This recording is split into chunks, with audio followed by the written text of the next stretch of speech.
It's Sports by the Book at the South Point Studio.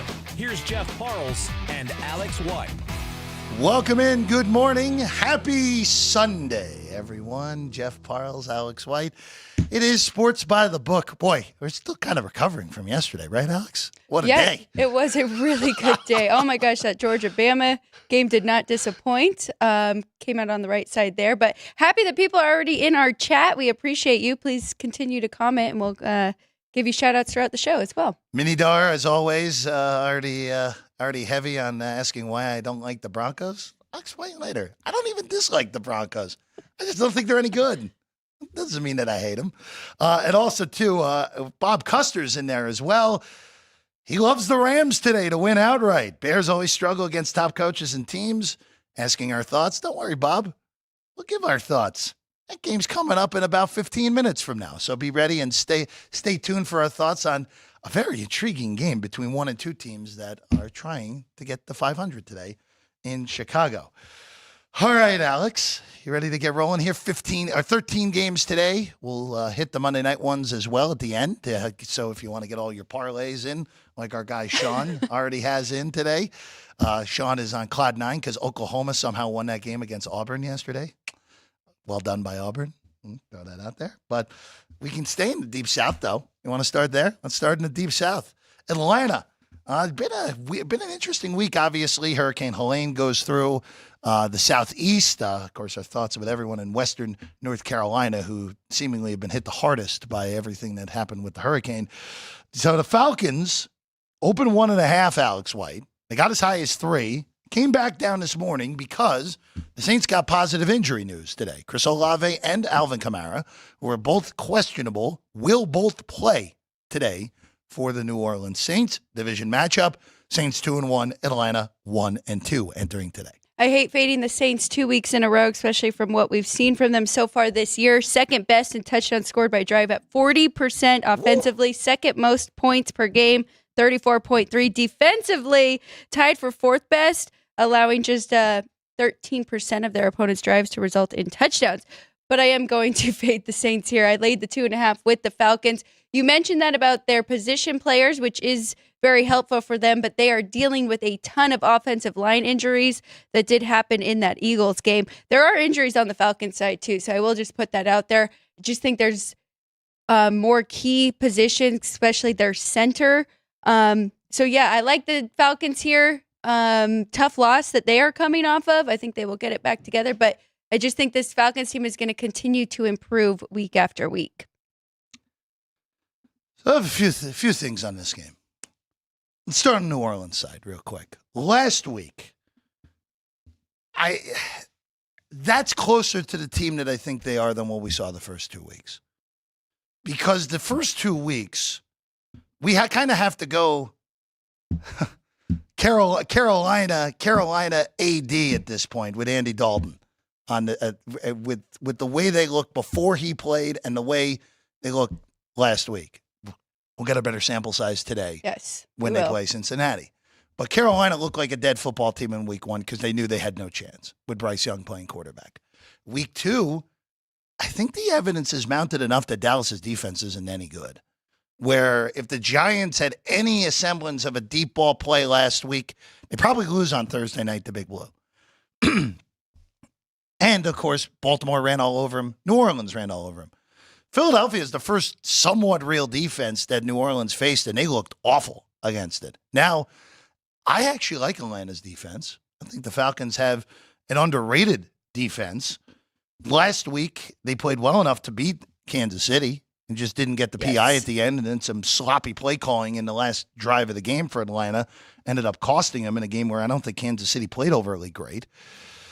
And for the Falcons, the biggest thing is that Kirk Cousins looks healthy again because he didn't look week 1. Week 2 looked better, obviously the miracle drive at the end. And then last week, I thought Cousins played pretty well. I didn't think he was the issue in that game for Atlanta losing it. I just think they made some self-inflicted mistakes that they shouldn't have made. With that said, Alex, you and I had horrible luck with betting the Falcons a year ago. Granted, team's very different, new head coach, new quarterback, obviously, but they're the better football team, and they're at home here. I laid 1.5 earlier in the week. I still think anything sub 3 is fine. But if you insist on having the best of the number, maybe you wait and see if New Orleans gets the ball first and take something in game on Atlanta. That means that is a big trouble. Immediate play for Sean on the Saints. He'll be taking that plus 125. No, I think that we do have the correct handicap there, and the Falcons are the better team. I wouldn't go as far as saying that the Saints are as bad as what we saw last week. I think they're somewhere in between from the first 2 weeks and last week. Yeah, I would agree. I agree with you on that. I think they're closer to what we saw last week as opposed to the third most points in the first 2 weeks in the NFL since the Super Bowl era started. Yeah, I think they're. You're right. I think they're somewhere. They're probably an 8 or 9 win team, like we kind of thought they would be going into the season. All right. How about a surprise 3-0 next? Pittsburgh. We didn't expect the Steelers to be 3-0, but the number one defense in the NFL so far heads to Indianapolis this week. Justin Fields gets the ball yet again for the Steelers. They're 2.5-point road favorites at Indianapolis, who got their first win a week ago against the Chicago Bears. Alex, this has really been consistent. Pittsburgh's never been lower than a 1.5 favorite. The thing I'm a little surprised with is this total's been banged up 2 points from 38.5 to 40.5. I know everyone looks at Indianapolis and says, oh, this is a team with a really bad defense. But the last 2 weeks, they played two pretty obvious under games when it was all said and done. Both of those games were easy rocking chair unders. I know you technically had to sweat at the end. If Chicago got the ball back, you might have, if they scored, they would have beat you. But those two games were pretty rocking chair unders the last 2 weeks, and this total is just getting bet up. Yeah, and I've had to adjust my numbers a lot because, I mean, we know the Colts want to play fast, and so I had a high total for them, but I made this number right here at 40. I would not go over. But if you do look at the Colts numbers, I mean, they are third in yards per play at 6.3. They've just had a lot of turnovers in the red zone, which is not good and have not resulted in touchdowns. I think this will be a better spot for them. This is a really tough handicap for me because people say they're shocked that the Steelers are 3-0. I had them right outside of the top 10 starting the season because of this defense, and it is the best defense so far in 3 weeks, allowing just 7% of opponents' drives to result in touchdowns. That's very impressive, just 8.7 points per game. Of course, it's the offensive side that we have seen struggle, and they are in the lower half here going into this game. So it's a tough handicap. I did lay the 1.5 earlier this week with the Steelers, though, so I am on the favorite here. I like the under. I just don't quite understand, and you're all right. Indy's been fine yards per play wise, but Anthony Richardson's got to be treated like a rookie quarterback. Yeah. Still, week one, it was a lot of wow, but there was still a lot of bad. The last 2 weeks, I mean, turnovers killed Indianapolis 2 weeks ago against Green Bay. Also, their inability to stop the run didn't help things.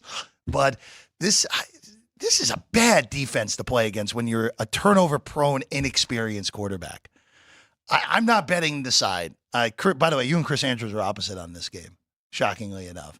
But if the game lands too, you can both win. So that's the positive for both of you. But I think this is an under game. If you made me play the side, I would take the Pittsburgh Steelers on the road. That defense against Richardson, I think that could be a multi-turnover game for Richardson. It causes Pittsburgh to win this game. We will learn a lot about this Steelers defense, though, because, I mean, the three opponents that they have faced so far, Falcons in week one, which that did not look like Kirk Cousins that we have seen the last 2 weeks, the Broncos, and then the Chargers, and an injured Justin Herbert in that one. So we'll find out how tough and good this defense is today. Pittsburgh, hey, look, you win today. 6-0 is in play. Play Dallas next week at home on a Sunday night, and then they come here to Las Vegas. And it's not going well in Raiderland at the moment. Let's just go with that. Well, and there's going to be a lot of Pittsburgh fans there. There was last year, it was like 75-25, maybe even 80-20 towards the Steeler fans here at Allegiant. Wouldn't shock me if that's the case yet again in a few weeks from now here at Allegiant Stadium. All right, let's go to the AFC South. 0-3 Jacksonville heads to 2-1 Houston. Texans, kind of got swept under the rug in all honesty last week, Alex, where everyone just pointed out how well Minnesota played last week. And you know what? They did. They were awesome in that game, blowing out the Texans. Yep. But this is 3 straight games where I have not been overly impressed with Houston. Close win against Indianapolis, where their defense did not play well against the Colts. I don't even think Stroud played that great. It was mostly Joe Mixon in that game, over 150 yards rushing. Week 2, if they played a real team, they probably would have lost. The Bears just had no chance of scoring multiple touchdowns in that game. And last week, they got embarrassed. Oh. And now they're without Tank Dell. They're without Joe Mixon for the second consecutive week. They did get positive injury news on Nico Collins, which was a big question on Friday afternoon. But here you are, as high as 7, as low as 5.5. Now it's 6 on Houston at home, total 44.5. This is a tough one as well because, I mean, this is desperation spot for the Jags. 0-3 to start the year, and you're talking about the Texans not being impressive. I mean, the Jags, one of the worst offenses in the league right now, scoring on just 13% of their drives, 6th worst in the league. They're 3rd lowest in points per game at 13.3. I mean, 47-10 loss to the Bills. That's a tough one because they should have been able to hang around in that one. Bills are better than we thought, but defensively, they aren't the best defense in the league. So it's a tough one. If you got 7, I think that's a good number here with the dog. Desperation spot. Hopefully they can hang around in this one. But nothing for me in this game. I lean to the over. I just don't know if we can get that many points. I made it to 49, but I have not bet it yet. So I don't know why. I did a poor job on this game. I took 6.5. I didn't take 7. Why? I don't know. I'm just not paying attention on my off days during the middle of the week, Alex, more so than anything. Bad job by me. Even coming in fresh, I still like Jacksonville +6 in this game. This is, at least from my perspective, let's go with the old line from Chris. You're never as good as you look one week. Yeah. You're never as bad as you look one week.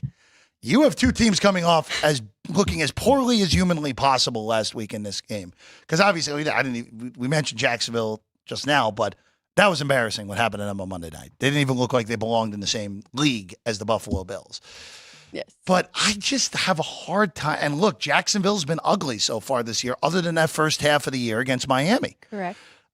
I just have a hard time seeing them. Like they look like one of the 3 worst teams in the NFL. I don't think they are. Do they win this game? I don't think so. Do they play this game within a field goal? Yeah, I think that's more than possible. So even at 6, I still think it's good on Jacksonville. Again, when the Jags lose by 7, I'll only have myself to blame for messing this up in the middle of the week. But I do like the Jags currently on this number.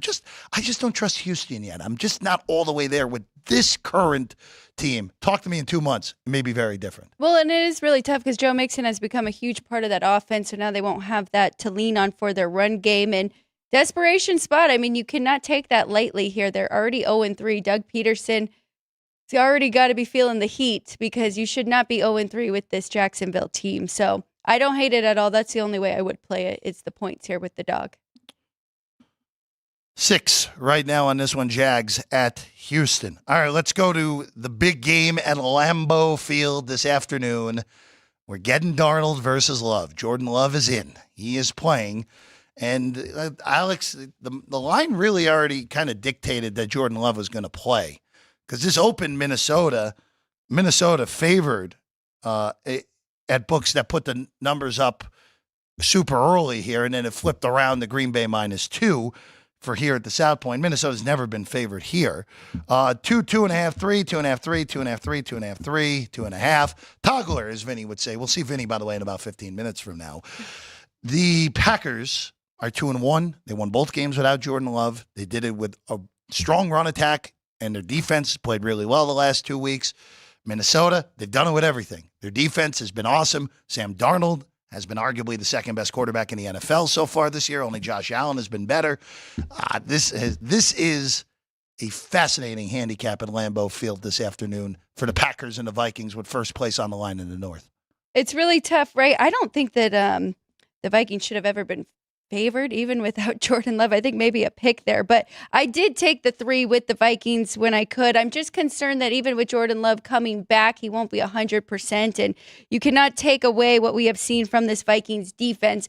I don't know if their offense will come back down to earth a little bit here with Sam Darnold. Of course, it's not just him. We've been talking about his position players and his O-line, right? And once you have a good O-line and you have guys to throw the ball to, you can look like a top quarterback in the league, but defensively, the Vikings have just been so impressive.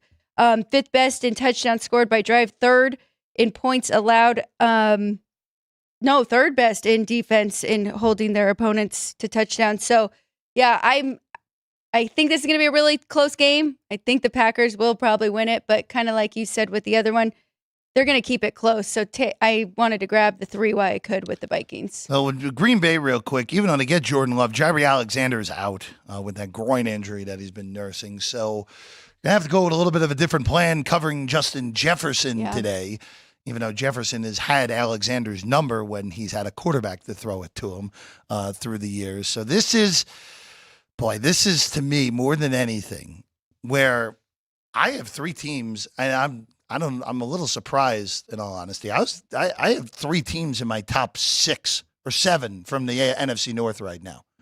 Green Bay's there as well now that they've survived the love stretch and they're 2-0, and I thought they were a top 10 team to begin with anyway. Minnesota, right now through 3 weeks, they've played as well as anyone, maybe better than anyone. You mentioned it with Minnesota's defense. That's the factor that I think people who are not fully paying attention are missing right now, where the Vikings defense, Darnold's been awesome, and then don't want to detract from that because this is the best he's looked in his NFL career so far. But Minnesota's defense, they don't win that game against San Francisco without the way that defense played. Because that defense confused Brock Purdy. It made it very difficult for him to complete passes in that game.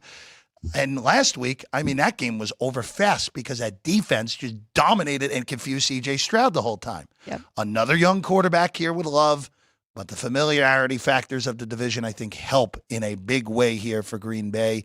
Mm-hmm. Small lean to the Packers at 2.5. If it gets back to 3, don't play it. Don't lay a bad number in this game.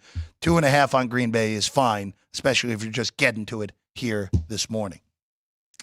Keeping it in the 1 o'clock Eastern slates. Did you expect that Carolina and Cincy would be between a 1-2 and an 0-3 team, and the Bengals would be the 0-3 team in the mix? No, I did not. But here we are with it. Andy Dalton revenge spot, right, Alex? Yep. Andy Dalton and the Panthers. Hey, Andy Dalton, I shouldn't be laughing. Dalton was amazing last week in the Panthers blowout victory here in Vegas against the Raiders. 5 is the number for Cincinnati. Again, the Bengals are 0-3. And last week, Alex, in that 38-33 loss to the Commanders, the Bengals were in a game that did not feature a turnover or a punt in the game. First time since 1940 that's happened in the NFL. And they were on the wrong side of it. And for Cincinnati, look, I think we can throw out the Joe Burrow concerns. Yes. After week 1, they were legitimate. He was not the problem the last 2 weeks. Anyone who's saying that is just trying to make hoopla out of nothing. But that defense, boy, there is every bit of worry from that defense that you can say whatever and it would be right at this point. Sheldon Rankins isn't playing again, so they're down, and B.J. Hill's out again. So they're down their 2 best D tackles for the second straight week.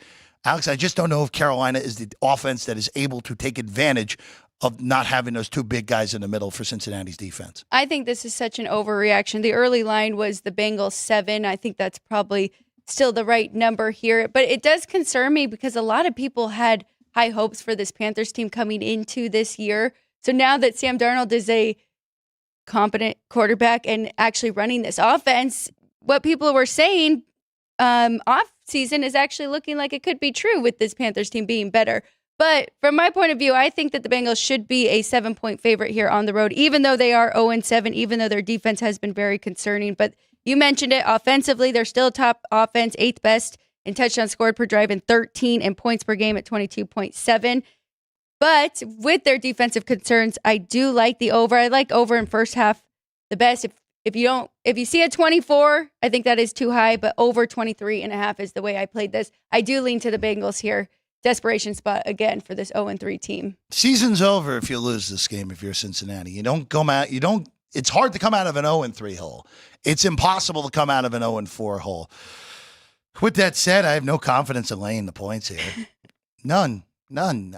Carolina looked like a football team last week with Andy Dalton at the helm, and look, Bryce Young just may not be a starting quarterback in the National Football League. He might not be a quarterback in the NFL. They clearly have gotten that pick wrong anyway, but Andy Dalton comes in and they look like a reasonable and maybe even good NFL offense. I don't trust Cincy to get stops in this game.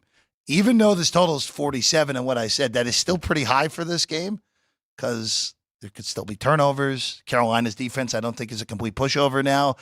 But, man, it's hard to justify laying that many points on the road with a team that you can't trust the defense. Defense and offensive line usually the ones that travel. If you have no defense, nothing's traveling to begin with. My concern is how much of that was the Panthers and how much was just the Raiders giving Valid up in question. that game. Because Las Vegas looked like they gave up after the first quarter and just said, all right, we just beat the Ravens. Kind of expected to lose this one. So we'll find out a lot from these two today. And the other thing is Sam Darnold has done that in previous years, but we only see glimpses of it. You mean Dalton? Yes. Yeah, Dalton. Yeah. Dalton. For Sam Carol. Yes. Yeah, Dalton. Andy Dalton. We've seen that. He's done it on multiple teams. 300 plus passing yards, 3 touchdowns, but we only see glimpses of it. We don't see it for a long period of time. Carolina, New Orleans, and Chicago. Yes, that's the Andy Dalton trio of the last 4 seasons with 300-yard passing games. All right, let's go to Chicago. Hey, Bears segue. Nice. Rams head to Chicago to take on the 1-2 Bears. Rams also 1-2. Again, the Rams last week, they were as high as 18.5 to 1 on the live number in the fourth quarter, and they come back and win that game against the 49ers. Shocking, to say the very least, the way that they did it. Chicago, 3-point favorite, 40.5. A lot of sharp people I know are on the over in this game, and I understand the concerns on the Chicago offensive line and the fact that the Rams are still a mesh unit with all those guys out. Kupp and Nakua are still out. Offensive line injuries still there for LA. I think I agree with the people that like the over in this game. This feels like a nice spot for Caleb Williams to finally look like the dude we expected him to be in this game against the defense that's battered with injuries. And as Matthew Stafford has proved, doesn't matter. As long as Matthew Stafford's able to stay upright, the Rams are going to score points. Wasn't able to stay upright 2 weeks ago against Arizona. That's why that imploded like that. I think I'm with the people that like the over here. That would be the lean for me in this game, Alex White. I did make it 43.5, so it is a lean to the over as well. But I already laid 3 points here with the Bears. I think this is a good spot for them. Get right spot for them. If you're comparing the two teams, you got the Rams. Good offense, awful defense, second worst in the league in touchdowns per drive. Washington is the worst, and then the Rams. Bears, great defense, and then we haven't really seen any offense from them. So I'm going with the better defense at home. Caleb Williams, I do think that this will be a good spot to get his offense going. This for the Rams real quick, just eyeballing this, where you have all these injuries. You're without your 2 best skill position players. By the way, Kyron Williams was awesome last week. This Ram offense, the fact that it is able to function still, down 3 offensive linemen, down their 2 best receivers, just what a testament to how well coached this team is and how great of a quarterback Matthew Stafford is. Still, even since he's been in the league since 2009. I mean, year 16 now for Matthew Stafford, and he's still balling out. By the way, this is the only flat 3 in the market, by the way. It's a lot of 3 juice to the Bears right now out there, which surprises me a little bit, to say the very least. Well, and I'm glad you brought it up, and that was a comment in our chat to begin. There is definitely a coaching advantage 100%. with the Rams. Yes, 100%. Yeah, Shane Waldron, play caller for the Bears, has not been impressive so far. Again, this feels like a nice spot for the Bears to get their act together, at least on offense. All right, let's go to the Meadowlands. The Jets host the Broncos. Jets at 2-1, Denver at 1-2. Of course, Jets with that mini bye played Thursday night, won 24-3 against New England. Denver got their first win of the year on the road in blowout fashion over Tampa. Alex, this opened 8, down to 7. Back up the ladder to 8.5, and now back at 8, with a total of 39.5 for the Jets and the Broncos. I'll be the first to admit I was concerned with the Jets' defense after week 1 and 2, giving up 32 points to the Niners. 17 to the Titans isn't too bad, but very impressed with that Thursday game, holding the Patriots to 3 points, and they are back. They're tied for 6th in touchdowns allowed. They are 8th best in points allowed at 17.3. I like the Broncos team total under 15.5. I know we saw the Broncos get a big win last week over the Bucs. That was a situational spot, I think, for Denver and more of Sean Payton's coaching to put together a good plan to take out a very injured Tampa Bay Buccaneers team. So I think that we can hold the Broncos under 15.5, under 2 touchdowns here for me. 15.5. Yeah, I had no problem with that. I went and looked at these numbers again this morning. 14.5 on these team totals. Okay, that's low on Denver. So it's dropped down. I still lean that way with you on that team total under for Denver. I think they're going to have a hard time scoring in this game. We do have one of those classic fall afternoons at the Meadowlands, though. It's going to spitting rain at times. The swirling wind is going to be in effect, as it usually is at MetLife. With that said, I don't think that will impact Aaron Rodgers. I was going to say. I don't think that will impact Aaron Rodgers. May impact Knicks. Yes. May impact Knicks. May impact the kicking game, but I don't think it will do much more than that.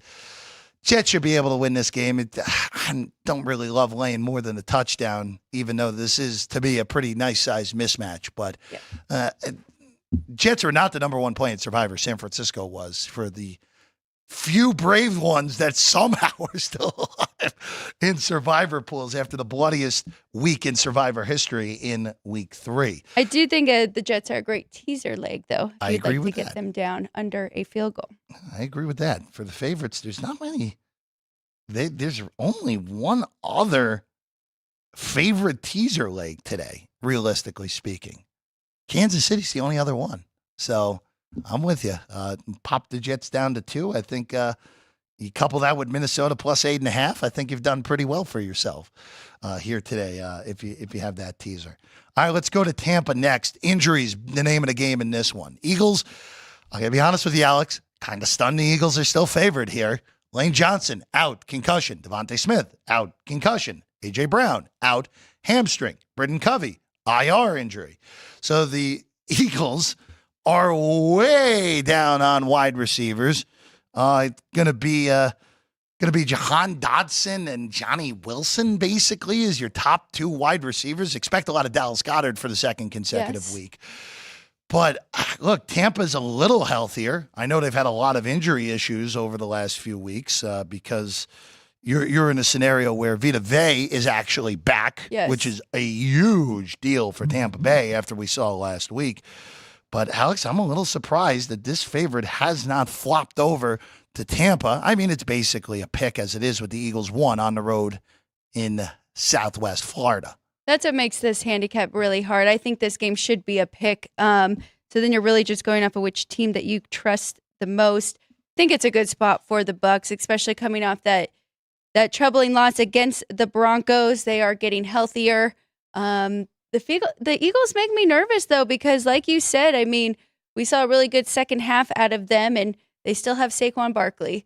So they can hang around in this one. No play for me. I was leaning to the over, but the Bucs like to push it, take their time. One of the highest seconds per play, so I didn't do anything yet with this. I'd only bet Tampa. This is honestly the in-game game of the 10 a.m. slate for me. Because I have a feeling one of these teams is not going to look good today. It's just a matter of which team do the injury. And Tampa still has injuries. They're without their left tackle. They're without Antoine Winfield in the defensive backfield. Like, they still have injuries. Right. Not quite as significant as Philadelphia's injuries, but still have a good amount of injuries on both sides of the ball. One of these teams is going to look bad. And it's just a matter of getting on it quick enough in this game, in an in-game scenario. All right, we'll take a 2-minute break. When we get back, Vinny Magliulo on set. We'll get what's going on behind the book for all these 10 a.m. games and more when we get back on Sports by the Book on a Sunday. We have 11 amazing restaurants featuring a wide variety for every price range and appetite. South Point's Garden Buffet has something for everyone at unbeatable prices. Or, if hunger strikes in the middle of the night, join us at Coronado Cafe. The American menu offers breakfast, lunch, or dinner 24 hours a day, plus a Chinese kitchen for authentic Chinese dishes from 11 a.m. to 11 p.m. From steak and eggs to wonton soup, it's fast and friendly service 24/7. When you need a quick pick-me-up, You can find it at our state-of-the-art Starbucks just inside the main South Point entrance. Order ahead with the Starbucks app for easy mobile order pickups. Or enjoy your favorites in the relaxing dining area anytime, day or night. If you love Mexican food, Baja Miguel's has all of your south of the border favorites. There are dozens of classics to choose from, like fajitas, ceviche, chimichangas, tacos, and more. And for spirit lovers, Baja's colorful non-smoking tequila bar is right outside.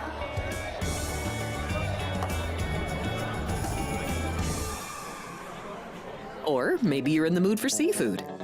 Big Sur Oyster Bar has fresh seafood prepared right before your eyes. Savor freshly shucked oysters, crab legs jambalaya, shrimp and lobster. Beers on tap and a selection of fine wines are perfect to pair with your seafood favorite. Whether lunch or dinner, you'll love this fun atmosphere, located just off the casino floor. Ready to shake things up? Step back in time and treat yourself to one of the oldest restaurant chains in the country. Steak and Shake, famous for original mouth-watering steak burgers and hand-dipped milkshakes in a variety of flavors. For some old-fashioned fun, try Steak and Shake.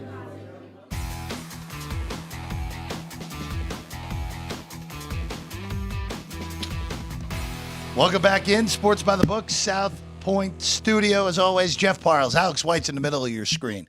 Vinny Magliulo's on the far side of your screen. If you're in the chat, thank you as always. Bob, we thank you for all your comments here today. We hope we're right. We hope we're right on what we're saying here on a Sunday. And John K's in there as well. John K85. Thank you for watching us. We would not be able to do this without you out there watching us every morning here on this program. Vinny. Jeffrey. Good morning. Alex. So let me start. Thanks. I want to thank the people in the chat because I know that's a current popular endeavor these days. So it's nice to have people that are out there that aren't even relatives that are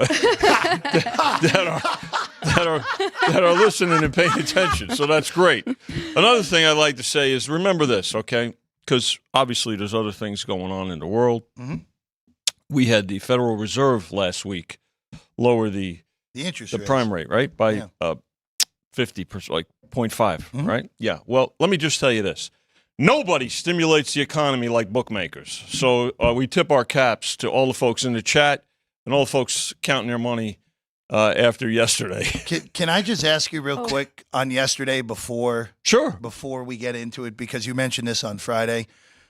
How did the Alabama-Georgia game end up booking-wise, and how will that compare to some of these games here today? You could put it on a par with a lot of these games today. I mean, as we talked about last week, with Chris and Jimmy, when you have a game like that, and again, we don't even have to wait for the postseason, the college postseason, for these matchups anymore. Thankfully. And I know there's folks out there that don't actually like the new playoff format. I happen to think it's great because you want the best teams in there that are playing the best at that time, right? It's difficult. I didn't like the fact that if a team lost in the first week or two of the season, that they were automatically eliminated, right? So at least now, I think it's better. And as we get further into the season. Obviously, we'll talk about it when we get to the playoffs. But that game yesterday was bet, and we booked it just like these games, like the NFL games, which speaks to how much more popular college betting has become on college football. And you have to respond to that. I mean, people right up until kickoff, and of course the game went. Of course it was a 4:30 game that I think it went about 6 o'clock.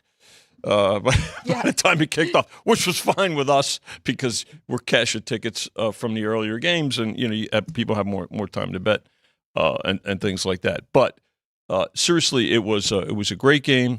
Lots of money on both sides. I mean, and Chris is sitting there. As bets are coming in, and it's like you're talking 5-figure bets as a norm. On this game. Out of state, we were, it was the same way. So you could tell that not just here, but around the country, that game had interest from not only fans but certainly bettors as well. So it was a great game. It was a great game to book yesterday. It's a heck of a college football day. Oh, it was to tremendous. say the very least. Yeah, and bettors had the best of it, and good for the folks. It was, and you can see the response today. There's only a few people here behind us. I mean, just a few. Not a seat to be had in the book right now on a Sunday. College day. I mean, Alabama in that epic game last night wins as a small underdog. Ole Miss goes down early in the day to Kentucky. That I know your household was happy with that, Vinny. Yeah, my wife. I got home and I think when I left this morning, her feet still didn't hit the floor.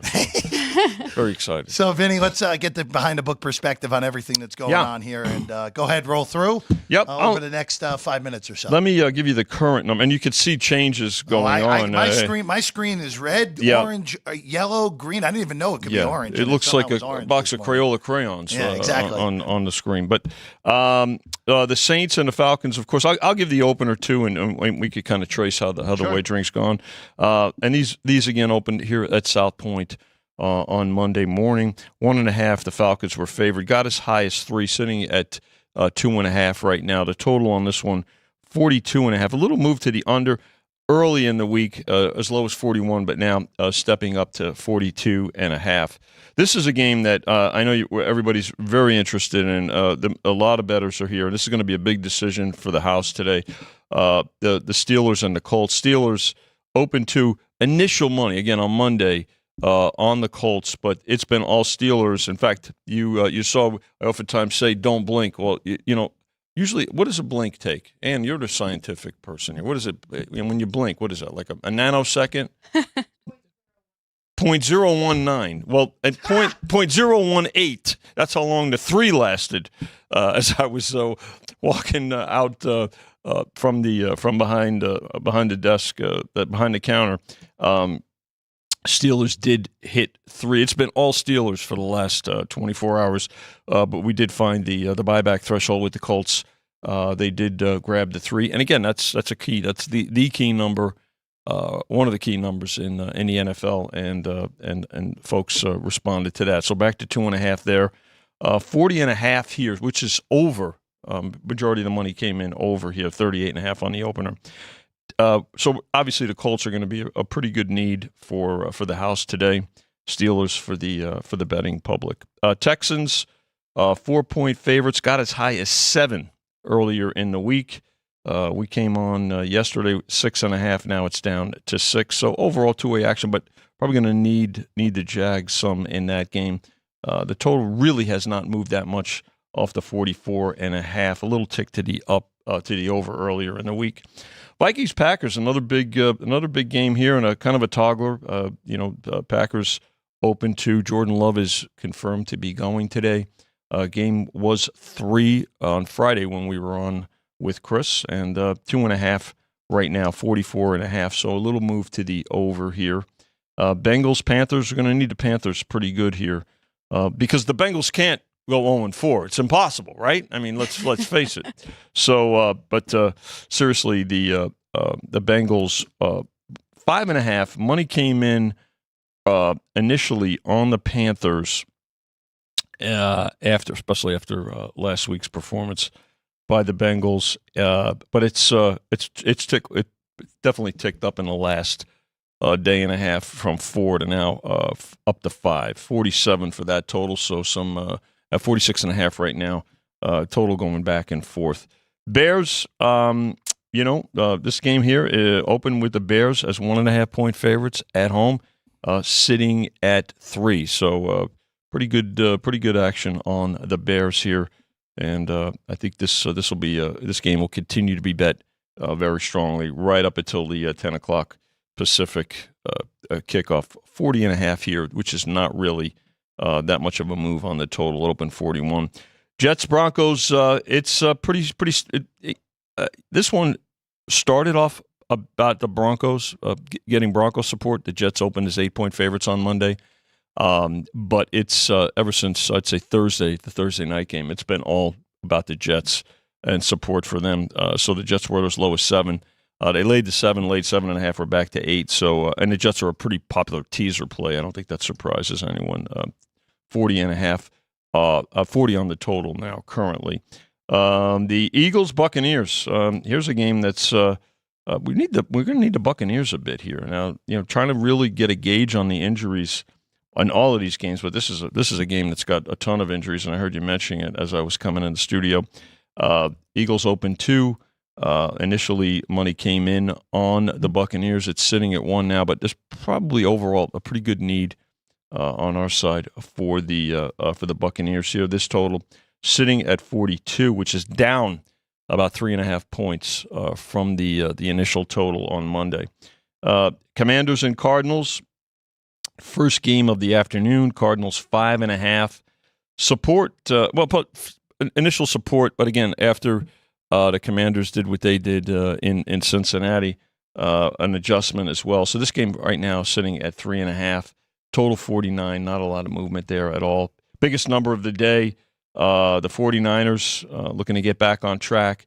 This game at 10.5. It opened 11, went down to 10, but I could tell you now this is the other big teaser play is the Niners. And as we get into the afternoon, I suspect this number will probably climb because there'll be some carryover going to it. So 10.5 right now on the Niners. 41.5. Game ticking up by about a couple of points. Browns and Raiders, we know about the Raider injuries to key positions on both sides of the ball. They already have been struggling. This is going to be a pretty good need for the house as well. A lot of support for the Browns. A lot of Browns fans here. No real surprise, I don't think, that the visitors are getting a lot of fan support here in Las Vegas. Brownies up to 2.5. Initially, the money came in on the Raiders on Monday. Right, the game opened. Browns won. And did go in midweek to the Raiders as 1-point favorites, but once the injuries, particularly to Devontae Adams and Max Crosby on the defensive side, came about, then it's certainly been all about the Browns, and they're sitting at a 2.5 right now. So that may tick up as well this afternoon with carryover. Chiefs and Chargers. This might surprise you a bit, but we did see this trend last year some as well. Right now. There's a need for the Chiefs, and we're never at a shortage for Chiefs money. But there's been some support for the Chargers here. Game did get as high as 8 off the 7 opener. Total right now sitting at 41, which is up a couple of points. Will that need change by the time we get to the afternoon? Probably. It'll probably balance out because again, we're never at a loss for Chiefs money. And then a great game tonight: Bills Ravens. Ravens open as 2-point favorites. Got as high as 3 during the week. Will we see 3 again? I'm not sure. It's 2.5 right now. Could very well be, but this is the ultimate carryover game for the day, and we'll see how the bettors respond. It's a good matchup, and of course, the Ravens did survive last week in Dallas. This total 46.5, so not a lot of movement there. And then real quick, tomorrow night, Dolphins open pick. They're up to 2.5. So it's all about the Dolphins. Huntley is officially starting. Yeah. Now So now everybody knows it, and it's been a run on, and I think a bet against the Titans too. This is a combination of, support for the Dolphins, but also a play against the Titans tomorrow night, and then the Seahawks Lions 5 on the opener, got as low as like 3.5, and now sitting at 4. But I think we'll see support here for the Lions when we get to tomorrow. Great, always love doubleheaders. And probably the strongest test so far for the Seahawks. That's the rundown. 100%. Seattle has had their number of Detroit in Motown the last 2 years, but I think you're right there, Vinny. Yeah. All right, let's go back to work. Listen, I'm going to go take a break now and join Jimmy in the spa. So Okay. we'll see. Yeah, I'm sure that's the way it's going to go. Good job, everybody. Thank you, Vinny. Good stuff. Enjoy. All right, we will just keep rolling here, Alex White. Let's go to those afternoon games. 4 in this, and it's a little bit better structuring in the schedule, at least by the league. 4 in the afternoon here today. Let's go to Arizona. Vinny said it. Initially, it was Commander money, and now it's kind of evened out. Hasn't moved behind us. 3.5 now on Arizona. Totals bounced around. Highest of the week right now at 49. Was as high as 50.5. I like Arizona in this spot. I think this is a pretty nice go against in Washington, where they haven't punted in 2 games. They just had one of the biggest upsets of the year, and Again, it was obviously a week full of ridiculous upsets, but the Commanders capped it off with the upset on Monday night in Cincinnati. Arizona, I mean, I feel like a tough luck 1-2. You watch them, you don't think, oh, this is a 1-2 underwater team. I think this is a good spot for Arizona's offense to get going yet again. I like them laying the 3.5. And what was lost also in that Monday night game, Washington's defense has still got a lot of work to be done with that unit. They definitely do. I'm with you. I like the Cardinals here. I think a lot of people get worried about that hook there, but I think you're fine. I made them a 6-point favorite here at home. Both offenses have been very good with the Commanders and the Cardinals, both top 10 in scoring drives. Cardinals 4th most points, and the Commanders right behind them at 5th. The biggest difference is Washington and their defense. 50% of their opponents' drives have resulted in touchdowns. That is the absolute league's worst. I think the Cardinals are going to be fine in this one. The other thing is it's back-to-back road games for this Commanders teams. They went to Cincinnati, won that one outright. Now they have to travel to Arizona. Young team. It's a good situational spot here for Arizona to get back on the winning side. Yeah, you and I in 100% agreement here on Arizona. Moneyline parlay option as well. Again, those moneyline parlays with the favorites, not good last week, obviously. With only one, again, this is not the case for this game, but only one team last week that was favored by more than 5 points won outright. Everyone else lost. I mean, that's how wild last week was in the National Football League. The biggest favorite on the board is next, and that's San Francisco. That's scary. Scary.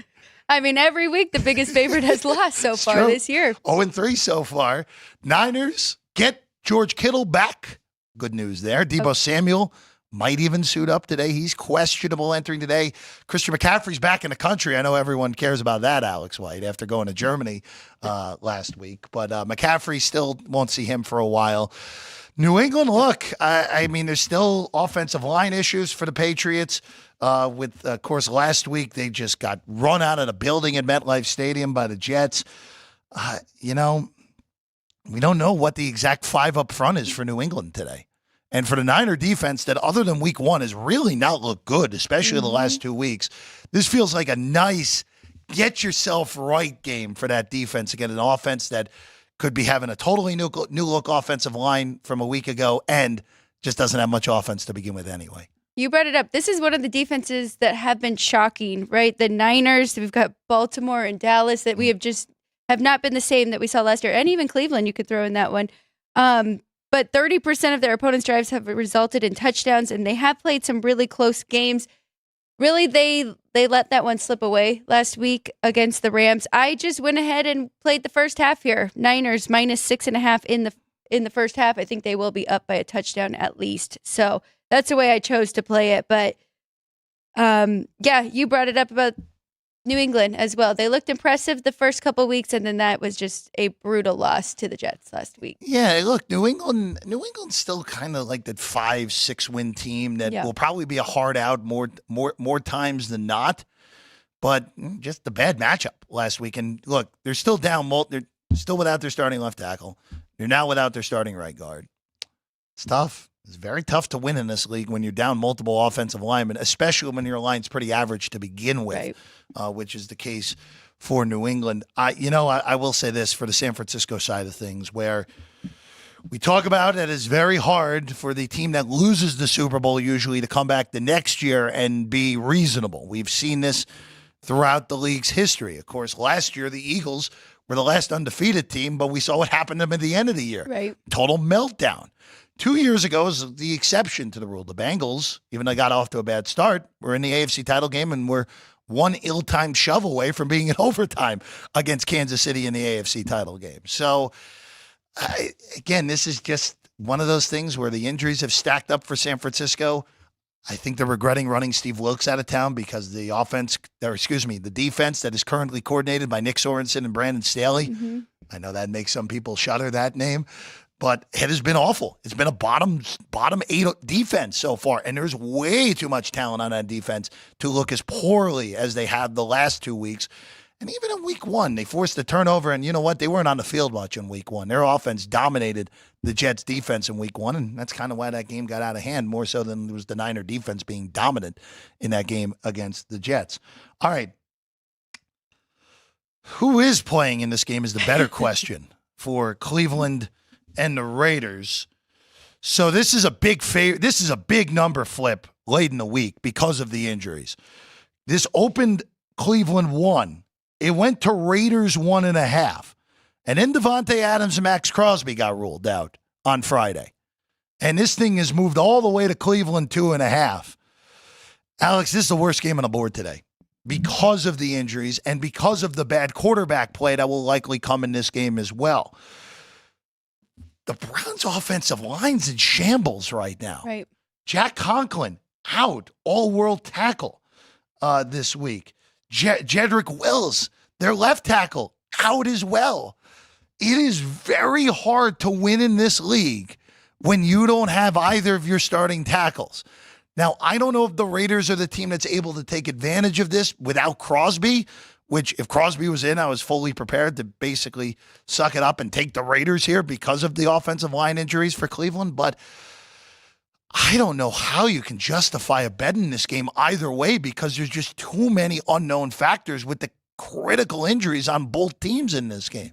I'm with you. This was a complete stay away, but I do think this is getting a little out of hand here with the money on the Browns. If we see a 3, I will definitely jump on it with the Raiders because I know we don't have Devontae Adams, their best wide receiver, but they still have Jacoby Myers. They still have Brock Bowers. They still have Zamir White and Madison. Like, there's plenty of weapons that the Raiders can put up some points here and hang around. I think we're forgetting this Cleveland team and what we have seen in the first 3 weeks. This is not the same Browns team, even defensively. I mean, I know they struggled offensively last year as well, but defensively, they were a top unit. We haven't seen that this year from this Cleveland team. Yeah, they're getting hit with the regression bug on the defensive side of the ball. I mean, last week, you get gifted a 7-0 lead and you still lose to the Giants. Not good. Not good at all from Cleveland. And Deshaun Watson leads the NFL in dropbacks.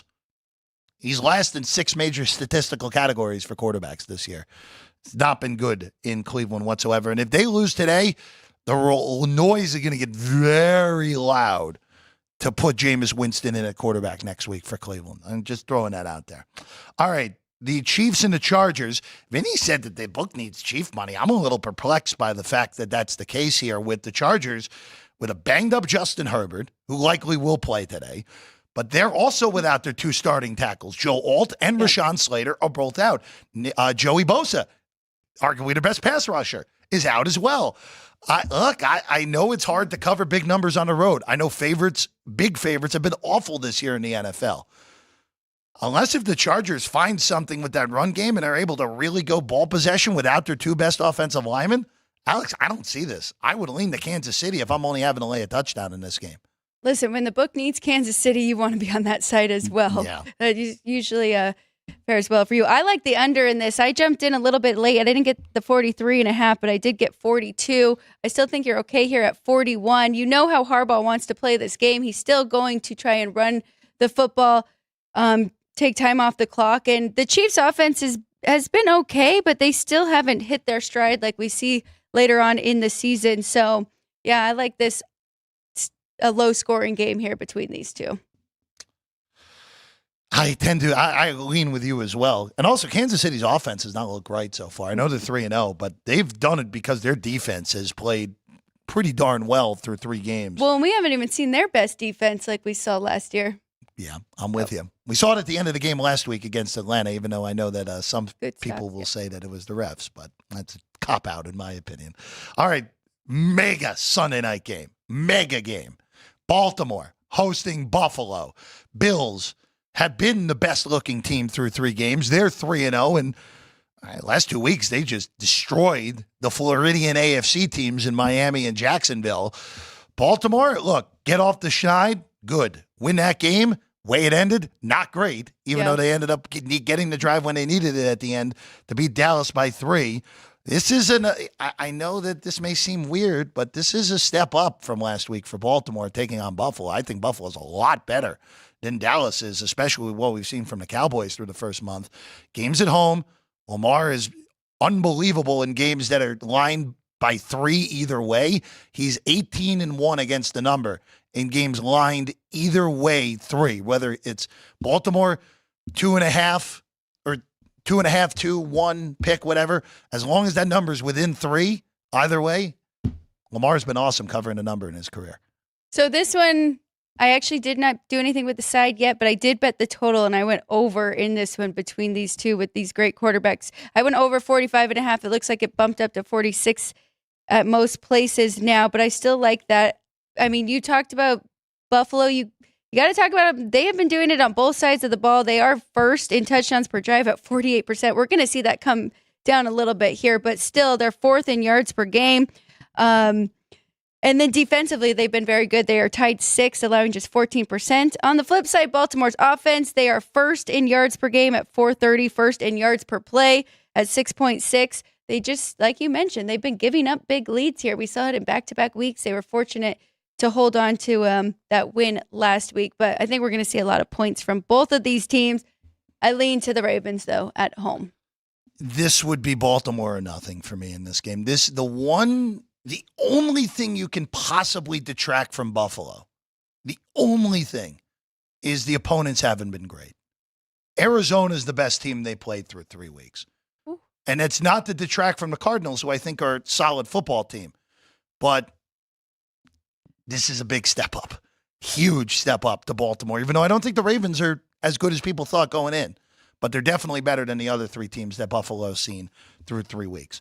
All right, to Monday night real quick before we get out of here. Of course, tomorrow, 9 a.m., Alex White's back. Kenny White is here as well, previewing the whole day of sports across the landscape. You may even have 2 very important baseball games to talk about tomorrow.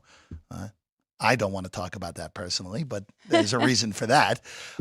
We will definitely be talking about this tomorrow. Yeah, well, if it happens, there's a scenario it doesn't It's still. still? Oh. Still one scenario. It would take an Arizona loss, but that's a different discussion. Tyler Huntley starts for Miami. We now know this. He's in. It's the proper move. He's the only guy who can actually play quarterback at the NFL level, active on Miami's roster with Tua on IR.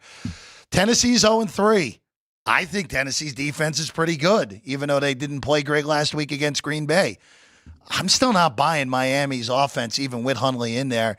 If this gets to 3, this is an auto take on Tennessee in this spot for me. I'm with you. I don't think the Dolphins should be a 2.5-point favorite here at home with this being Huntley's first game with them. So it would be a take for me on 3 as well.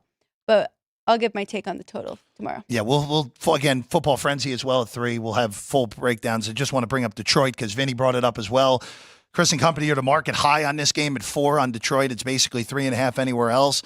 I'm going to tell you this, Alex. I don't expect this number to stop at 4. I really don't. Seattle has a bunch of defensive injuries. We'll get more clarity on those tomorrow.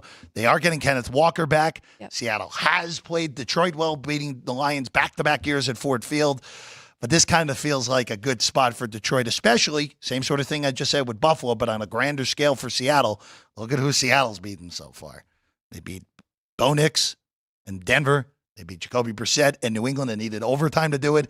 And they beat Skylar Thompson and Tim Boyle last week. Jared Goff is a massive step up in competition for the Seattle defense. It will be interesting. This is a good game between these two. I am looking forward to this one. But I'll give my full take on the play. We'll say, since I don't think there's going to be any 3.5s in the market left, there are a bunch left right now.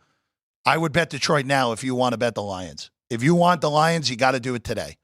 Because those 3.5s are not going to exist by tomorrow. I feel pretty confident in saying that. All right. Those are the games. Yep. That's a slate.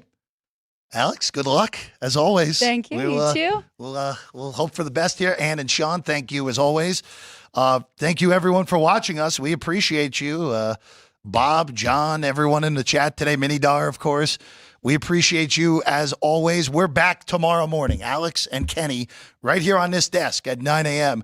Get you ready for 2 games on Monday Night Football. And, again, potentially the Mets and the Braves might have to play 2 for 2 playoff spots tomorrow in the National League. Great job, Major League Baseball. That will be on tomorrow's show at 9 a.m. We'll see you then. Sports by the Book right here at the South Point Studio.